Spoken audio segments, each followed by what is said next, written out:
네, 오늘 또 짤막한 시인데 성전에 올라가는 노래라고 붙어 있는 제목이 120편에서 134편 오늘 말씀까지 끝납니다.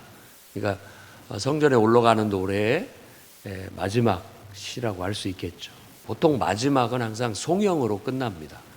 찬양하라 이런 식으로.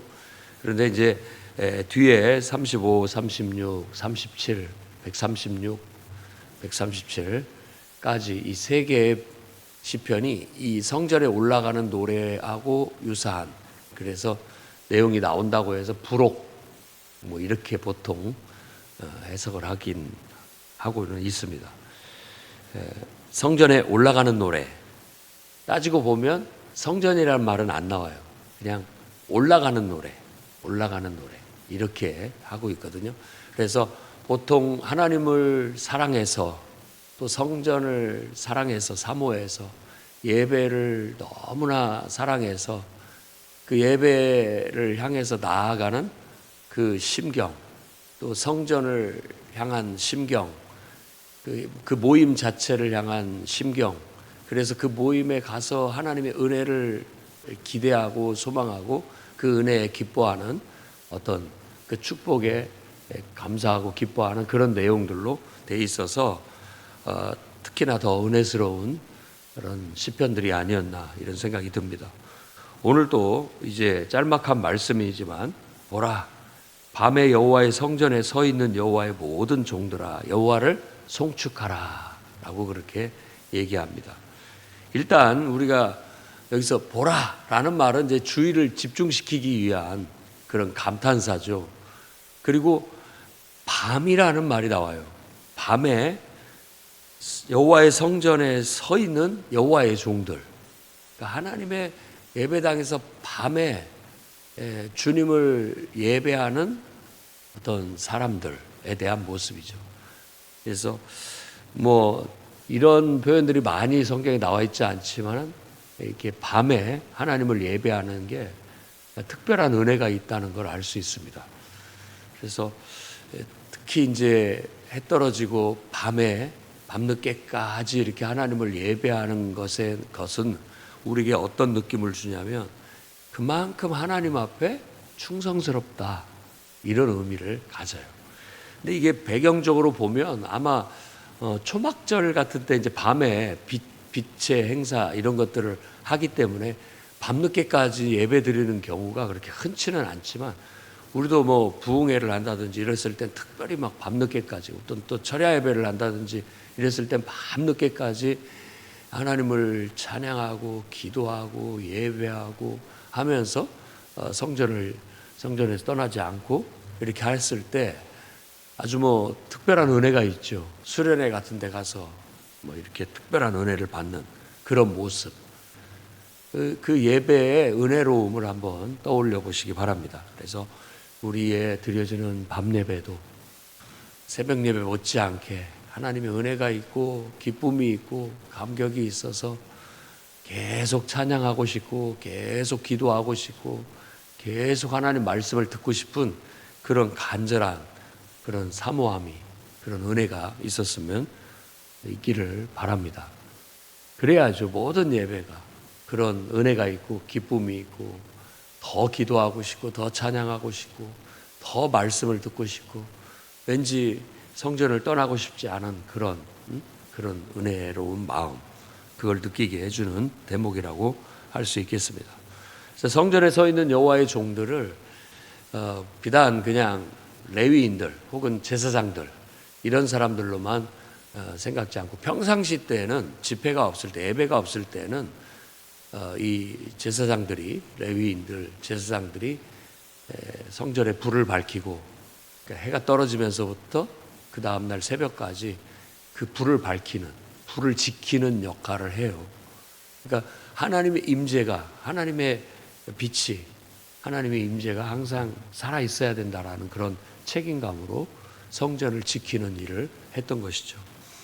그렇지만 이렇게 그런 사람들이 외로이 홀로 자기들의 사명을 따라서 의무감에 그 성전을 지키는 것이 아니라 지금의 모습은 여호와의 종들이라고 했을 때 하나님을 예배하는 자들이라고 해석할 수가 있고, 정말 예배를 사모하고 기도를 사모하고 찬양을 사모하는 사람들이 모여 밤새 밤 늦은 시간까지 하나님을 찬양하며 하나님을 향하여 손을 높이 들고 주님을 송축한다라고 그렇게 얘기하고 있습니다.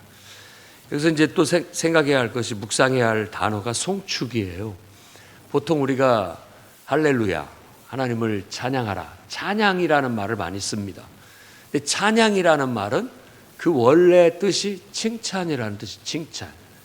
하나님을 칭찬해라. 하나님은 너무 아름다우십니다. 너무 위대하십니다. 이런 말들이 이제 찬양의 말들이죠. 칭찬의 말들. 하나님은 사랑이 많으십니다. 하나님은 인자하시고 하나님은 늘 우리에게 풍성한 은혜를 베풀어 주시는 분이십니다. 라고 하나님을 치하하고 높이는 것을 찬양, 할렐루야라고 하는 겁니다. 그런데 여기서는 송축이라는 단어를 썼어요. 여기는 송이라는 말과 축복이라는 말이 가미된 말이에요. 그래서 원어에도 이 말은 복을 빌다, 복되다 이런 뜻을 갖고 있어요. 그러니까 우리가 하나님을 향해서 하나님 너무 복됩니다, 복되십니다 이렇게 축복을 비는 그런 거죠. 근데 사실 우리가 하나님께 축복을 빌 수는 없죠. 하나님이 우리에게 복을 주시는 거니까. 그렇지만 이 말은 곧 하나님을 높이고 하나님이 잘 되기를 바라고 하나님이 더 좋기를 바라는, 하나님이 기뻐하고 하나님이 더 잘 되기를 바라는 그런 바람, 그런 걸 송축이라고 합니다. 보통 우리가 쓰는 성경에서 나올 때 축복했다, 복되다 할 때 쓰는 말이 이 단어예요. 바라크라고 하는 말인데 원래 뜻은 무릎을 꿇다 이런 뜻이에요. 근데 대개 무릎을 꿇는 이유가 뭐냐면 상을 받기 위해서라든지 어떤 직분을 임명받기 위해서라든지 이럴 때 무릎을 꿇거든요. 왕이 있고 왕 앞에 무릎을 꿇으면 그 앞에 관을 씌워준다든지 혹은 뭔가를 하사한다든지 했을 때 무릎을 꿇거든요. 그래서 이 단어가 복을 받다라는 단어의 의미를 갖는 겁니다. 여러분의 인생에도 그런 복을 받는 축복이 있기를 바랍니다. 좋은 명예를 얻고 또 직분도 얻고 더 나아가 하나님께 많은 보상도 받고 그러게 축복이죠. 그게 복을 받는다라는 말이에요. 그래서 이 단어가 복되다라는 의미로 볼 수 있겠고, 하나님을 향해서 우리가 축복을 한다라는 말은 하나님을 우리가 축복할 수는 없으니까 하나님 자신이 복되시다 이렇게 말하는 거라고 볼 수 있습니다. 그래서 하나님을 찬양하는 또 하나의 말이라고 볼 수 있죠. 하나님은 너무 복되십니다. 너무 복되십니다. 이런 복되고 복되다라는 그런 표현을 두 번에 걸쳐서 씁니다. 1절에도 한 번, 2절에도 한 번. 성소를 향해서 하나님 앞에 이렇게 하나님의 임재를 느끼면서 복되다. 하나님은 너무 위대하시고 하나님은 복되다. 이렇게 말하고 있는 거라고 볼 수 있겠어요. 그리고 이제 3절에서는 천지를 지으신 여호와께서 시온에서 내게 복을 주실 것이다. 이 단어가 똑같은 말이에요. 그러니까 송축하라는 말과 복을 주실 것이라는 단어가 같은 말이라고요. 바락. 같은 말. 아까 말한 것처럼 복을 주신, 복 준다. 이런 뜻이에요. 그러니까 이제 3절에서는 제대로 쓰였죠. 왜? 하나님이 우리에게 복을 주시니까. 시온이라는 것은 성전이 있는 산을 말하는 거고 그것 자체가 바로 하나님 임재를 상징하는 것이고 하나님의 임재를 상징하는 것은 그 임재 안에서 시온에서 성전이 있는 곳에서 하나님을 예배한다라는 의미를 가져요. 그래서 이 하나님을 예배하는 장소, 교회, 그리고 또 거기서 드리는 예배, 모임, 이 모든 것을 통해서 우리에게 필요로 하는 모든 복이 흘러나온다. 들어온다라는 그런 개념을 우리에게 가르치고 있습니다. 우리도 믿어요. 우리가 이렇게 새벽부터 하나님을 찾아 예배하고 기도하는 건 바로 이걸 믿기 때문이죠. 내가 하나님을 찬양하고 하나님을 복되다 높이면 하나님께서 내게 복을 주신다라는 걸 믿기 때문에 주님 앞에 나와 기도도 하고 예배도 드리고 찬양도 하고 하는 것입니다. 이제 더 깊은 단계에 가면 복은 그냥 따라오는 부산물이에요. 본질은 항상 하나님을 사랑함이에요.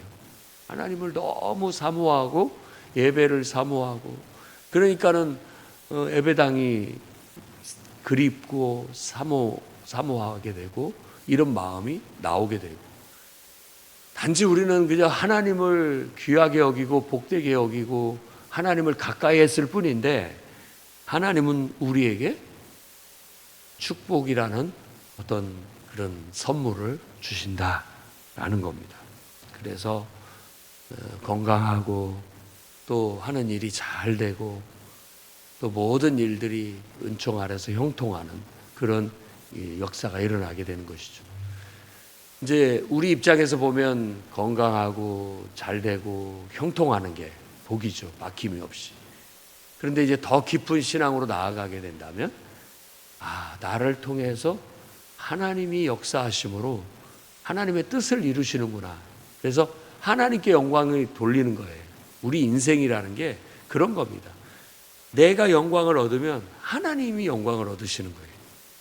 내가 잘 되는 것은 하나님께 영광이 되는 거예요.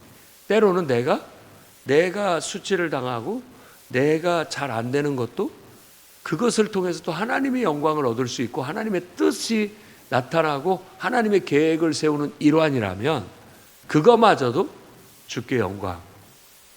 하나님은 선하시고 하나님은 언제나 사랑이 많으시고 하나님은 언제나 복되신 분이십니다 라고, 그런 상황에도 그렇게라도 하나님 앞에 쓰임을 받는다라는 것 자체를 기뻐하고 감사하고, 그것 자체를 자신의 존재 이유, 또 그 속에서 하나님의 뜻을 발견할 수 있다는 건 아주 깊은 신앙이라고 할 수 있는 것이죠. 욥이 그런 사람이고 또 예수 그리스도께서 바로 그의 고난을 통하여 십자가의 죽음을 통해서 하나님의 영광을 드러내는 것이 그와 같은 아주 하나님을 섬기는 정점에 있는 신앙이라고 할 수 있는 거예요. 그래서 우리가 좀 더 성숙한 신앙으로 나아가기를 바랍니다. 정말 여러분들이 하나님을 사랑하고 예배 드리는 걸 사랑하고 또 성전을 사랑하고 또 주님을 위해서 봉사하고 섬기는 것 그 자체를 사랑하고 그러면 돼요. 그러면 하나님은, 우리는 우리 할 일을 하는 거고 하나님은 하나님 하실 일을 해요. 우리가 하나님을 복되게 하면 하나님은 우리를 복되게 하시는 거예요. 그러니까 그걸 계산하고 기대해서가 아니라 순수한 마음에 우리는 하나님을 높여드리고 하나님은 우리를 높여주시고, 궁극적으로는 하나님과 내가 하나가 돼서 하나님의 뜻이 내 안에 있어 나를 통하여 하나님의 뜻을 이루고 역사를 이루는 것이 우리의 삶의 본분이다 라고 그렇게 믿고 오늘 또 그 뜻에 맞춰 순종하며 나아가는 것이죠. 어찌 살든 하나님의 우리에게 허락하신 인생이고 하나님이 다 뜻이 있고 계획이 있어 우리를 이 땅에 이곳에 보내신 겁니다.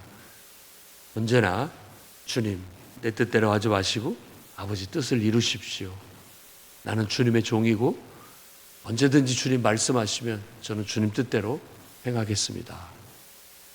높이시는 분도 하나님이고 낮추시는 분도 하나님이고 주시는 분도 하나님이고 데려가시는 분도 하나님이시라는 거, 가져가시는 분도 하나님이시라는 거, 이게 가장 균형 잡힌 그리고 완성된 신앙인의 모습이에요. 태도고, 우리가 예배를 통하여 그런 영적인 성숙과 하나님과 동행하고 하나님의 뜻을 이루어내는 그런 복된, 축복된, 하나님께 쓰임받는 그런 인생이 되시기를 주의 이름으로 축원합니다. 기도하겠습니다. 거룩하신 주님, 이른 새벽부터 밤늦은 시간까지 하나님을 예배하고 찬양하며 주님을 위해서 무언가를 할 수 있다라는 것이 우리에게 기쁨이고 축복임을 고백합니다. 하나님의 임재의 그 충만함 속에 우리가 하나님을 기뻐하고 하나님이 복되다, 복되심을 느낍니다.